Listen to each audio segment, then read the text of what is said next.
Good morning, Sitaram, Namaste. Continue the Panchatantra tales. This is the Prince and the Holy Man. Once there was a king whose eldest son was very fierce and high-tempered. The king, his kinsmen, his counselors, and the citizens all pointed out to the prince the error of his ways, but he paid no attention to any of them. One day, as the king sat near a palace window which overlooked a busy street, he saw a holy man walking along with an alms bowl in his hand. The king remarked to one of his counselors, "The holy man fixes his gaze before him and walks along with lion-like majesty, as though at every footstep he were depositing a purse filled with 1,000 pieces. If goodness dwells in anywhere, it must be in that man's chest. Bid a courtier to bring him to me." A courtier hurried up after the holy man, took his alms bowl, and said, "The king sends for your reverence." The holy man was brought before the king, who greeted him with great courtesy and bade him to sit on the ground throne beneath the royal umbrella.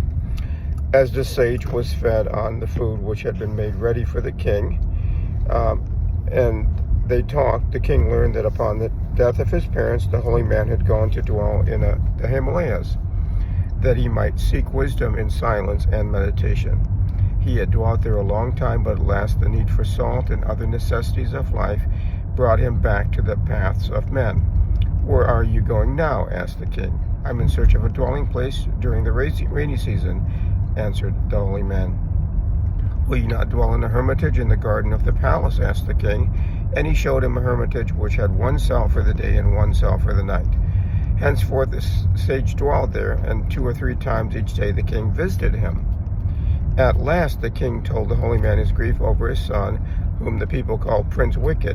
He said, "I beg you to teach my fierce and high-tempered son to mend his ways." And the king brought his son to him and left him in his care.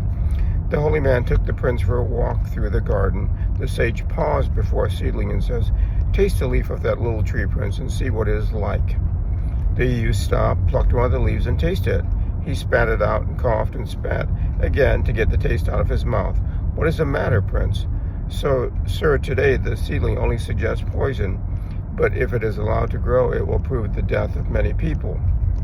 The lad knelt, pulled the seedling out of the ground, and tore it to pieces, crying, "If poison lurks in the seedling tree, what will the full growth prove to be?"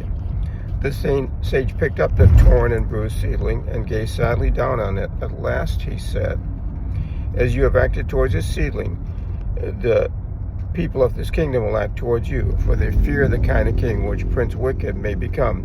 They will not place you on the throne, but will uproot you as you have uprooted this seedling, and they will drive you into exile. Therefore take warning and prepare yourself for a life of exile, or learn to replace your fierce and high-tempered ways with those of mercy and kindness." From that day on, the prince began to change. He grew humble, and in time he became a high-souled king, brave and fearless, but merciful and overflowing with love and kindness towards all. Sitaram, Namaste.